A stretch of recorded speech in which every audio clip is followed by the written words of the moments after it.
Hey, good morning YouTube, or good afternoon, or good evening, depending on where you're at in the world today. Doing a video today on this 2004 Jeep Liberty. It's the limited edition. It has the 3.7 V6 engine in it, four-wheel drive. I don't think the four-wheel drive part is going to really apply to what we're doing today. But what we're going to do today is I'm going to attempt to film a basic oil change and oil filter change, and also going to possibly, depending on how long this battery wants to cooperate on this phone, or I'm sorry, on this camera, also replace the air filter as well.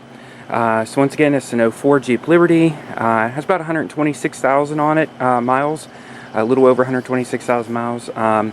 And it's just due for your basic, I do my oil every 3,000 miles or now I don't drive nearly 3,000 miles in 3 months because I actually have two vehicles. I also have this Nissan Altima as well as my Jeep Liberty. So I actually don't really drive 3,000 miles in a month on either vehicle, within 3 months. So with that said, typically I change my oil way before the mileage is due, and typically around 5 months I'll change it because I'm not even near 3,000 miles in 5 months. But really, you could probably go a lot longer, especially the fact that I run full synthetic. But I'm kind of old school. I believe in changing your oil, even if it hasn't hit 3,000 miles, mainly just because in my area there's a lot of moisture and condensation can build up in the crankcase, especially since the vehicle isn't driven as much as an everyday driver. So that's my reasoning. So do whatever you'd like as far as that goes. Now this is the what we're using today. We're using the 5W30, which is what the book calls for. I am using the full synthetic. This is STP. Bought this at AutoZone. I usually buy everything advanced because they're closer, but I actually got this deal at AutoZone. This is the extended life filter. So it's the S3600XL if you get the STP one. And then this is the air filter if you get the STP once again. It's the SA8817 part number. And like I said, this is for the 3.7 V6. So without further ado, I'm going to go ahead and attempt to do this. You'll need I have a decent sized funnel, which I have pre-prepped and cleaned. Make sure there's no debris or any other fluids still in it. Sometimes you will need a pair of either pliers or channel locks. Reason why is on these 3.7s, well actually pretty much all these Chrysler engines, they have this style cap. These caps can be, oil fill caps can be a real pain in the neck, is the way I'll put it, to get them loose, because between heat and everything else they get really tight. Every Chrysler engine that has this style cap that I've worked on has been like this. So my recommendation is, before you do anything, make sure you can get the cap off, because if you can't get the cap off, well, you're not going to be able to put the oil back in unless you fill it through the oil dipstick tube, which is right here. It's going to take you forever. We'll get into more of that aspect once we get to the filling part. Now, I really wasn't going to film this originally because, like I said, this one can be a real jerk to change oil on. So if you come down, here's the driver's side, left side headlight. If you come down and you see that socket wrench I have there with the group of extensions on it, the reason why these things are such a pain to change is because of the location of the filter. Terrible location. I don't know what Chrysler was thinking. If you come up here, try not to make you sick, and you'll probably never see it. But the filter, I'm not even going to be able to get the camera in here to show you. But I'm going to come up and touch the filter. So my finger right now on that black object, I'm poking the filter right there. Terrible, terrible location. You can't get to it with a filter wrench, which looks like that. You can't get it with a filter wrench. I mean, you can, but you crush your arms. There's no room to get through here, no room to get through here. You can't get it from through here because the rack and pinion's in the way, and then here's the front differential cover here that goes, this is like I guess the brush guard or whatever they put on it. So what I found to work is I have this filter adapter that goes on your wrench, and I don't know the exact size. I'd have to pull it back down, which I can actually do that. This is, I got this at where did I get this? Walmart Tough Guard. Hold on a minute, let me get it in there. So this is the one I got. It's the 74 to 76 millimeter, and it goes on your basic 3/8 socket wrench. I found the way to get that cracked loose, because they also get really tight, is actually put a wobble extension on the end, which allows it to be able to pivot and kind of maneuver around everything. And then you got to put upward pressure up against the filter as hard as you can, and then you can normally crack them loose. Then the rest just comes out by hand. So I'm going to get this put in place. My drain plug uses a 13 millimeter. I did change it at one point, so I don't know if that's the factory size or not, because it's an aftermarket drain plug. But that's my miniature breaker bar. It's about a 1-foot breaker bar with your 13 millimeter socket on it. 2 drain pans, one to catch the oil coming out of the drain pan, and one to catch the oil from the oil filter that's going to go every place, might I add. Now they do put, and I don't know once again if I can even get the camera in here, they do put this little spout that goes underneath the filter, and this spout is designed and installed to help guide the oil that's coming out of the oil filter passages, as well as whatever's in the oil filter. It's supposed to help it guide away from everything, so you can try to catch it in the pan down here, but typically from my experience it still goes everywhere. The oil pan, if you look directly underneath the front, this is the middle of the vehicle. I'll go back, there's the driver's side, there's the passenger side, and if you go right back over to the middle there, you see that cross member here that's all rusty there. Right behind the cross member, right in here, there's a plug for the oil filter. I'm going to try to get up in there for you. Sorry if I'm making you sick, just trying to help.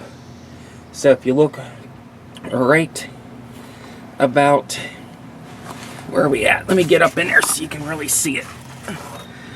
Okay, so that is your oil drain plug right there, which is on the back of the oil pan. And you see the cross members right in the frame there. I need a new oil pan. This one's pretty rusty. It's apparently come from, there's my nice new shiny transmission pan. Off topic, I got that at AutoZone as well. I want to say it was $38, which was really cheap considering Advance Auto one is $67 for it. I like it because it has a drain plug on it. So I did a filter and fluid change on the transmission, and then when I changed out the filter and the fluid, because you only get about 4.5 quarts out when you do the filter, I added this pan in place of the old one so it would have a drain plug on it, so I can do more interval changes and only have to change the filter not as often. I mean, it's still a good idea to change the filter obviously, but this way every 30,000 I can just drain the fluid, add more fluid. Maybe every 60,000 then I'll just do the filter then, but honestly, with the amount of rust that's building up on this vehicle, I highly doubt it's going to see more than another change on the transmission fluid. So other than that, this transmission's pretty much shot anyway. It still shifts and everything, but the clutch volume indexes are really bad. So without further ado, I'm going to quit yiking, and I apologize, I like to talk. I'm going to go ahead and get just set up on a tripod and try to show you what we're doing here. Okay, hopefully you guys can actually see something, because this is once again your classic situation, not having a camera guy here. So, got the drain pan in place. Probably can't see that out of frame. Now, I ain't gonna lie, before I got on camera, I cracked it loose. Because I know these get really tight, and with this pan being as thin as it is from the rust, before I start playing games with the video, I wanted to make sure I can actually get it out. So, breaker bar really helps with these. And obviously you want to get a nice sturdy grip on it, because you don't want to slip off it and round it off, because that'll be a bad day. So basically I let that drain until it gets to a pretty slow drip. I like to get as much out as I can. This unit takes 5 quarts. So I'm going to get this lined up here like so.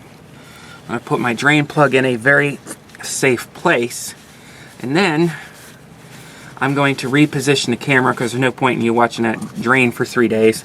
I'm going to reposition the camera so you can see me do the filter part now. Okay, now this is, like I said, the fun part. This is trying to get this filter out without getting it everywhere. So hopefully I get most of it to drain where it needs to be. Now, like I said, I already cracked this loose up here. and got it turning. So hopefully if I turn and loosen it slowly, it will all run out down that little, you can't see it, but there's a stream here and it's running down on that little plastic guide that they put on here.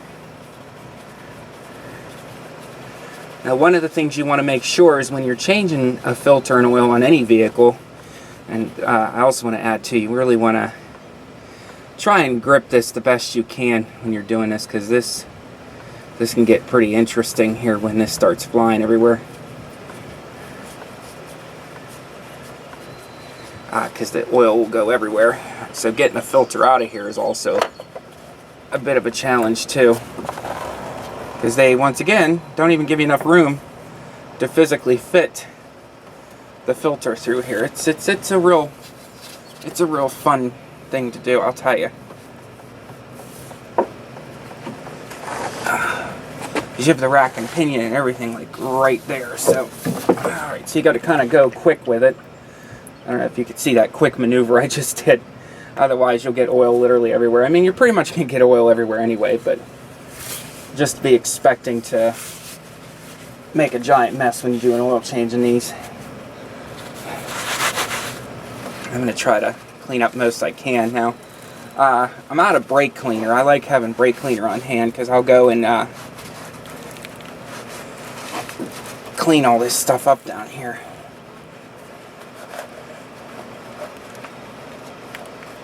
Okay. And then let me go up there and just kind of give a quick visual to inspect the place where it screws on, which I don't even know if you're going to be able to see that, but I'll try to get you up in there.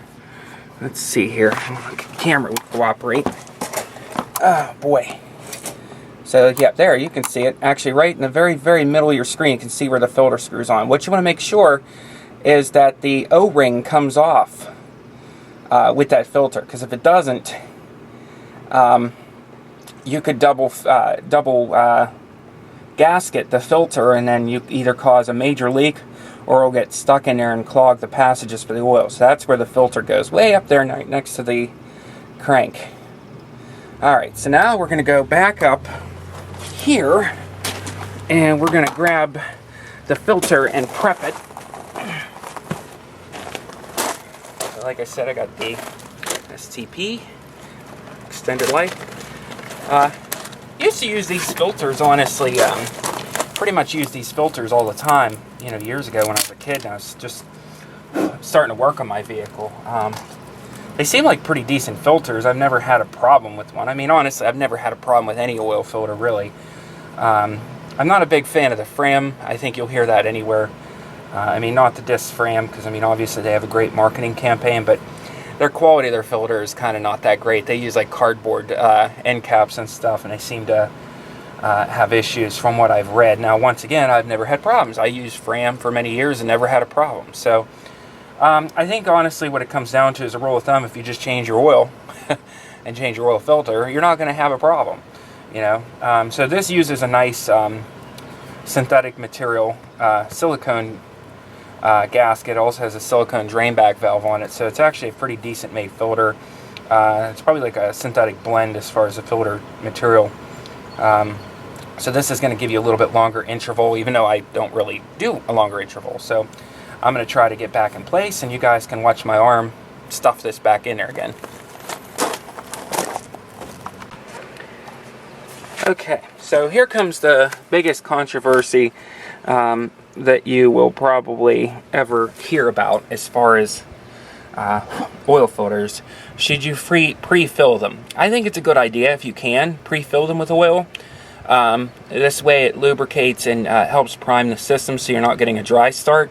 Because of this application, even though it does sit vertically, the filter, it is just too darn, I'll use that word because it's a real pain, to get the filter in than to have it filled with oil and dumping all over the place. It already makes a mess as it is. So now they say use clean oil on the actual gasket. So what I'm going to do is I'm just going to use a little bit of the used motor oil, and you just want to lubricate this so that next time it'll have a fighting chance to come back off. They say use new oil, but I've been using old oil because it's just more convenient. It's right here in the pan, you know. So, you know, with that said, I don't think it matters. I mean, this oil, some of this stuff, you know, people are going to probably beach up in the comments over this stuff, but it's like, come on, you know, like we're talking about, you know, we're splitting hairs at that point. Alright, so now I got the O-ring lubricated. I'm going to try to move this out of the way. I'm going to get down here. Let me clean this up a little bit. Not that I have great clothes on, but I don't feel like being covered in motor oil today. I'm going to try to get up in here and maneuver it through and run it all the way up there. And I would film this, guys, but trust me when I say I can't even see what I'm doing. Alright.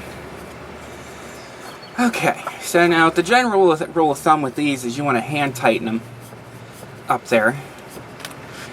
I try to give it just a little bit more of a fighting chance. Okay, that's about as tight as I think I'm going to get it. Okay.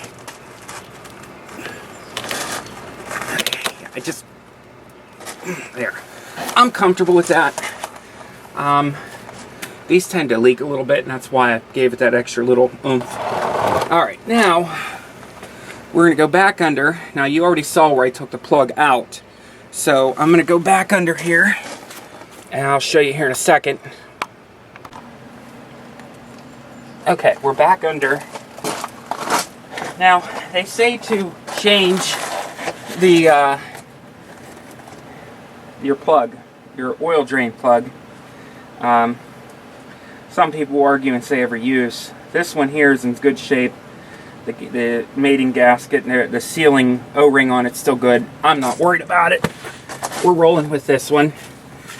Usually I wait for it to get funny looking.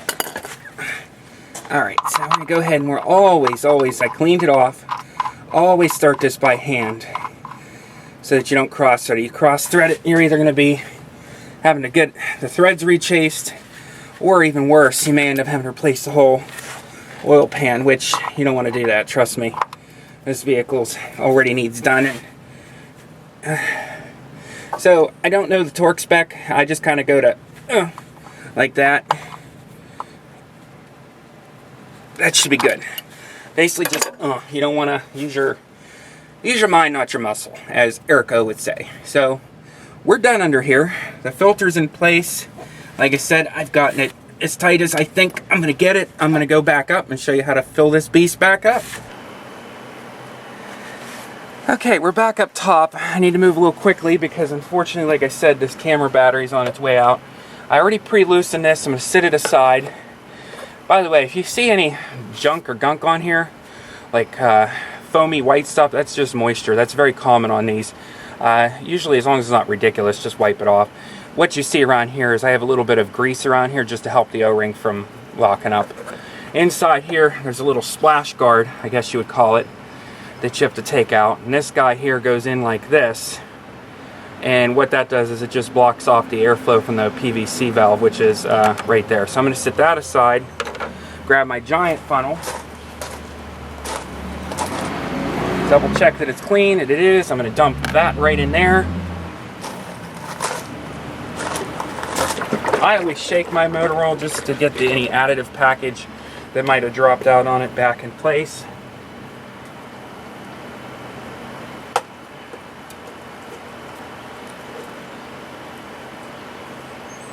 Alright, opened up the oil. Takes the full 5 quarts. This is 5 quarts. And we're going to go ahead and just dump it in the oil, or into the crankcase here. STP is not a sponsor, by the way, just in case any of you are wondering. It's $33 after 6% sales tax, $33 and some change.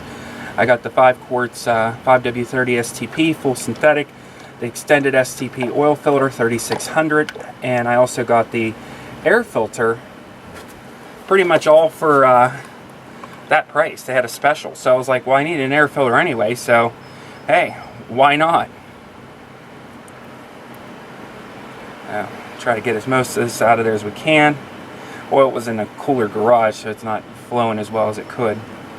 Now, they always tell you to warm up your vehicle before doing an oil change, which helps get the oil more thinner so it'll flow better and you get more out. I warmed the Jeep up a little bit. It's morning. I'm trying to get this done because it's supposed to be in the lower 90s today here in Pittsburgh, PA, and I'm not about to be doing this in direct sunlight all day. They say to warm it up. Now this, because of the crappy location of that oil filter that I was showing you guys and how hard it is to get to, and I didn't even show you the dramatic part of me trying to loosen it. I went ahead and did that, loosen it ahead of time. But anyway, so yeah, you just slide that little guard back in there and then pull the filter out. Make sure your cap is clean. Mine looks fine. And just screw it back in by hand until it stops. You know, give it a good crank. It's only plastic, so you don't want to break it. All right, and that's it for doing the oil change. You just want to go back underneath, check for leaks, start it up, make sure you get oil pressure, make sure the filter's not leaking, and then once it's down on level, let it sit for 5 minutes and then check the level again. I'm only telling you all this because more than likely this battery's going to die. So let me check to make sure you're still in frame. So right now we're going to change the air filter here, which this camera is being, I apologize, they're a little weird. So I don't know if I can zoom in or not on here. See, I don't use this camera very often. Let's see if I can zoom in. There we go. So there's your air filter. Right there. Right there is your windshield washer fluid. That's your air filter. It's your air filter inlet neck that pulls the fresh air in. There's a clip there and a clip there. We're going to crack them off and throw the new filter in. The air filters are pretty easy to do on these. They're pretty nice and accessible. Pull that out. This just kind of flings up out of the way. Pull your oil filter. As you can see, it's not terrible. Trust me, I've seen way worse. Throw that out. Make sure there's no major debris in here, which there is not. It looks pretty clean. And grab a rag here. I'm just going to go around the mating surface. Here's a little bit of junk where the rubber of the external filter meet up. Sometimes you can even take like a shop vac too and just vacuum in here if you have any big leaves or anything, because you want this to be open so you get good airflow, you know. The other thing too is with this setup, you can actually lift this whole compartment right out of here. And it's just held in there by rubber grommets in the bottom, and you can take it and clean it out with, you know, some soapy water and then let it dry out in the sun before you reinstall it. Obviously, there's these little notches. There's 4 notches on the back here.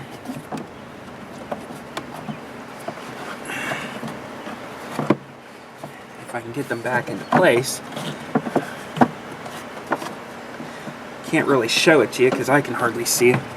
It says 4 notches, 1, 2, 3, 4. There's little things, plastic notches sticking out. They go into the receiving holes in the back. You put the clip over. Just watch your AC lines right here not to break it or pull it too hard. Looks pretty set. That's good. And other than that, you're done. Your oil is changed. This is tight. All we're going to do is back it off the ramps here. I pulled it up on some ramps here just to make this a little bit more accessible. Let me zoom back out here. So I pulled it up on these old ramps. These ramps are from like the 70s. They were my dad's. They're pretty sturdy. It's hard to find decent ramps like this anymore that I can trust. I got the wheels chucked here.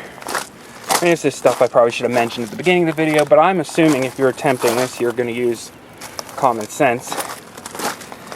It's also a good idea, now that the oil change is done, like I said, go back under, check for leaks, make sure everything's good, check the filter, make sure it's still snug, start it up. While it's still on the ramps, I recommend starting it up after everything's filled, because sometimes whenever everything gets pressurized, that's when it starts to leak, especially the filter. So that's a good time to check so you can look one more time while it's running. Obviously be cautious of the spinning belt and fans and everything else. Once again, common sense. And then once we back it down onto level, I'm going to shut it off for 5 minutes, do some cleanup here, dispose of the oil properly, and then I'm going to go and yank this dipstick here, which is right here, and just double check that the oil's full.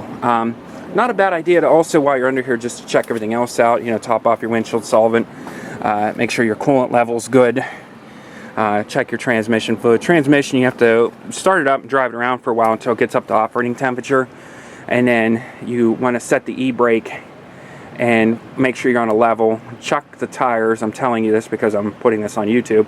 Chuck the wheels so it can't drift, and check it in neutral. According to the manual, you want to check while running in neutral when warmed up the transmission fluid. And when you look on this transmission dipstick, which is way back here, right there, I'm tapping it. When you check that, that is actually a hot mark. There's two little circle holes that have a hot mark, and you want to make sure the fluid is at least in between those two holes that are on where it says hot. And check the condition. Make sure your brake fluid's good. Check your tire tread. I always go around and double check the air pressure in each tire. I believe it's 32 pounds on these. 32 or 33 pounds. Well, we'll look here. Only got a few minutes before this battery kills off anyway. It should say here somewhere. 33 psi for both front and back. So that's it, guys. I appreciate you for watching. Like I said, not the best video, but this is more for someone that's out there just looking for some information and some general guidance on how to change oil on their 04 Liberty. I believe this applies, oh geez, I would say, if I were to take a stab in the dark, I would say this oil change procedure probably applies all the way up on the 3.7s anyway, liter engines, the V6s. Probably all the way up to 2012 from 02, but I know for a fact it's going to be between 02 and 07. Definitely applies because they came out with a new design in 08, but I'm pretty sure the filter and everything is still in a pain in the arse location. So, but yeah, the hardest part is getting to that filter. Like I said, they do have these filter wrenches that you can try using. It's just, once again, unless you have really skinny arms and you've got a lot of upper body strength, you're not getting that filter loose or out of there. I use that with a group of a few extensions here with my socket wrench, and on the end I put the wobble extension, and that gives me a little bit of tilt on the actual socket, filter socket, so that I can actually go ahead and get up in there and get on it and loosen it. So that's it, guys. Like I said, thanks for watching, and hope I didn't talk too much, and I hope somebody found this video useful and enjoyed it. Please rate, comment, and subscribe.